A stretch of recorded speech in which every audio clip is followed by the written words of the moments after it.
सब लोग बड़े हैं दोस्तों। आज हम लेके आ चुके हैं BS6 मॉडल एक्टिवा, जो ज़्यादा मेन रिपेयर आती है, मेन जो प्रॉब्लम आता है गाड़ी स्टार्टिंग ट्रबल से। तो दोस्तों इस गाड़ी के अंदर ऐसा प्रॉब्लम है, अगर तुम्हारे पास इस तरह का प्रॉब्लम कभी नहीं आया होगा तो इस वीडियो के अंदर तुमको पूरी जानकारी दे दूंगा दोस्तों। इस तरह का प्रॉब्लम आने पर तुमको क्या क्या चीज़ चेक करना पड़ता है। तो दोस्तों पहले गाड़ी स्टार्ट होती है, 1 घंटा हम बाजू में रख देते हैं तो गाड़ी जो है सो बाद में बिल्कुल स्टार्ट नहीं होती है। आधे घंटे के बाद फिर से स्टार्ट होती है, कहीं रनिंग में आती है, कहीं रनिंग के अंदर जाने पर 10 किलोमीटर 15 किलोमीटर गाड़ी बंद हो जाती है। चेक इंजन लाइट जो है कंटिन्यू शो करता रहता है, गाड़ी बिल्कुल स्टार्ट तो बिल्कुल नहीं होती है। आज दोस्तों तुमको बता देता हूँ, यहाँ से चाबी ऑन कर लेता हूँ, आप देख सकते हो। चाबी ऑन करने के बाद दोस्तों सेल्फ को मारता हूँ, गाड़ी स्टार्ट नहीं हो रही। आपको बताता हूँ दोस्तों, इंजन पूरी फिरती है, आप देख सकते हो। सेल्फ जो है वो बिल्कुल काम कर रहा है दोस्तों। यहाँ से आप देख सकते हो दोस्तों, चेक इंजन लाइट जो है कंटिन्यू शो कर रहा है इस गाड़ी के अंदर। इस तरह से जो हमारी गाड़ी के अंदर जो प्रॉब्लम आती है, हमको क्या क्या चेक करना है। पहले इंपॉर्टेंट आता है जो गाड़ी स्टार्ट नहीं होती है, तो यहाँ से उसका करंट जो है उसको चेक कर लेना।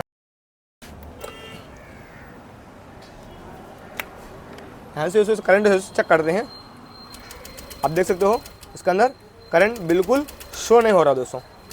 आप देख ही सकते हो दोस्तों, इसके अंदर दोस्तों करंट बिल्कुल शो नहीं हो रहा दोस्तों। इसको हम चेकिंग किस तरह किया आता है कि इसके अंदर कौन सा खराब है, ECM खराब है, या गाड़ी की वायरिंग खराब है, या मैग्नेट कॉइल खराब हो चुका है, या इसका RR यूनिट खराब हो चुका है। इन सब चीज़ों को चेक करना है। तो पहले हमको क्या करना है दोस्तों, मल्टीमीटर लेके इसको हम चेकिंग करेंगे दोस्तों कि इसके अंदर कहाँ से फॉल्ट आ रहा है। पहले हमको क्या करना है दोस्तों, इसको जो मेन फ्यूज कैरियर है दोस्तों, इसको ओपन कर लेना है।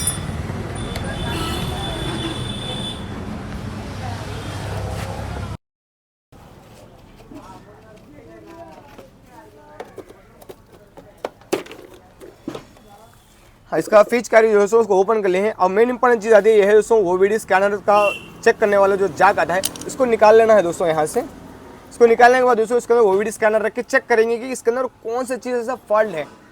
अब चेक करते हैं दोस्तों इसके अंदर क्या प्रॉब्लम है।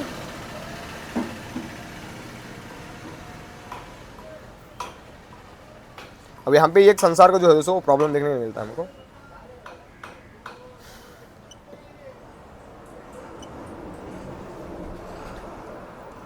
आप देख सकते हो दोस्तों, ये है क्रैंक पोजीशन सेंसर स्प्रॉकेट।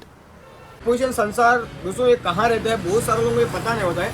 ये आता है दोस्तों अपने मैग्नेट कॉइल के अंदर पीछे की तरफ दोस्तों उसको लगा रहता है, वो है दोस्तों मैग्नेट का, वो है दोस्तों क्रैंक पोजीशन सेंसर है दोस्तों। उसको ओपन कर लेते हैं। ओपन करने के बाद दोस्तों तुमको बताता हूँ इसके अंदर एक खराब कैसे हुआ है। इसके आपको क्रैंक पोजीशन सेंसर को ओपन करना है तो आपको क्या करना है दोस्तों, इसका जो यहाँ से कवर दिख रहा है, मैग्नेट कवर को ओपन करना है। मैग्नेट कवर ओपन करके इसके अंदर मैग्नेट आता है दोस्तों, उसको ओपन करने के बाद तुमको बताता हूँ दोस्तों इसके अंदर किस तरह का प्रॉब्लम है। आप देख सकते हो कि इसके अंदर हम मैग्नेट जो है उसको ओपन कर लें। इसके अंदर आप देख सकते हो कितनी गंदगी भर चुकी है। यहाँ से आपको दिखता होगा।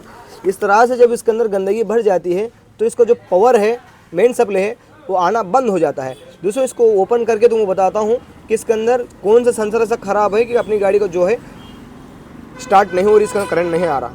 अब देख सकते हो ये है दोस्तों क्रैंक पोजीशन सेंसर। इसको निकाल लेना है, इसको नवा नहीं डालना है दोस्तों। इसको निकाल के हमको अच्छे से क्लीन सफ़ा करके दोस्तों इसको इसी को फिटिंग करेंगे दोस्तों। उसके बाद में तुम चेक कर स्टार्टिंग भी करके बताऊंगा दोस्तों तुमको।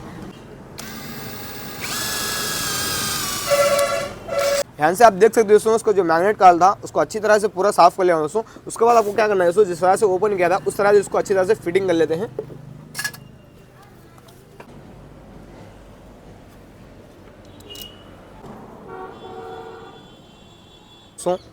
उसको भी अच्छी तरह से क्लीन कर लिया हूँ, आप देख सकते हो। इसको बिठा लेता हूँ यहाँ से। इसका एक वाचर, इसको फिटिंग कर लेता हूँ। अभी टाइट हो चुका है। अब दोस्तों तुमको बताता हूँ दोस्तों इसके अंदर करंट आता है कि नहीं। अब यहाँ से दोस्तों इसकी चाबी जो है उसको ऑन कर लेता हूँ। यहाँ से तुमको सेल्फ मार के बताता हूँ दोस्तों। आप देख सकते हो इसके अंदर नज़दीक अच्छा दिखता है। यहाँ से आप देख सकते हो दोस्तों इसके अंदर बहुत अच्छे से करंट जो है वो शो हो रहा है। अब गाड़ी स्टार्ट करके बताता हूँ तुमको।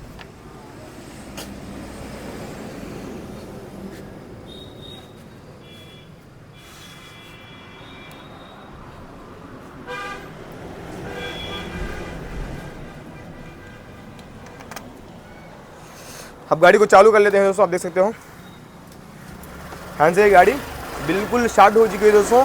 ना दोस्तों इसके अंदर मैग्नेट कॉइल है दोस्तों वो ख़राब हुआ था, ना इसके अंदर कोई दिक्कत थी दोस्तों। खाली बस इतना इसके अंदर प्रॉब्लम था कि जब मट्टी धूल जो दोस्तों बन के मैग्नेट कॉइल के ऊपर दोस्तों वो जम हुआ था, उसके वजह से दोस्तों गाड़ी के अंदर करंट नहीं शो हो रहा था दोस्तों, सेंसर बिल्कुल काम नहीं कर रहा था।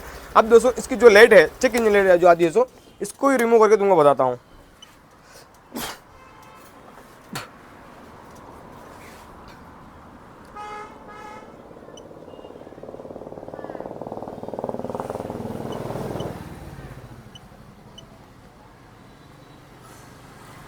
यहाँ से आप देख सकते दोस्तों इसकी चेक इंजन लाइट जो है वही रिमूव हो चुकी है। अब फिर से गाड़ी को स्टार्ट कर लेता हूँ।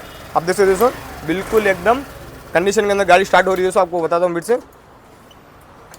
अब देख सकते दोस्तों इसकी चेक इंजन लाइट आ रही फिर से जा रही है दोस्तों। अगर वीडियो पसंद आती तो एक लाइक कमेंट जरूर करना दोस्तों। अगर दोस्तों तुमको इसके अंदर कुछ ना कुछ जानकारी मिली होती तो दोस्तों कमेंट में ज़रूर बताना दोस्तों। अगर तुम्हारे पास भी इस तरह का कोई प्रॉब्लम से आता है दोस्तों, पहले इसका मैग्नेट कॉइल है दोस्तों, उसको क्लीन करना है बहुत अच्छे से। क्लीन करने के बाद उसको लगाना है, किस लिए कि ये BS6 गाड़ी के अंदर ना ज़्यादा धूल जमा होने की वजह से गाड़ी का जो है पावर दोस्तों वो सप्लाई बिल्कुल नहीं होता है दोस्तों। इस कारण दोस्तों इसकी गाड़ी के अंदर करंट शो नहीं हो रहा था दोस्तों। इसलिए बोलता हूँ दोस्तों हर BS6 गाड़ी करने के लिए दोस्तों आपको चाहिए OBD स्कैनर दोस्तों। OBD स्कैनर रहेगा जब भी अपना गाड़ी काम दोस्तों बिल्कुल काम करेगा दोस्तों। अगर वीडियो पसंद है एक लाइक कमेंट जरूर करना दोस्तों। मिलता है अगली वीडियो में, बाय बाय।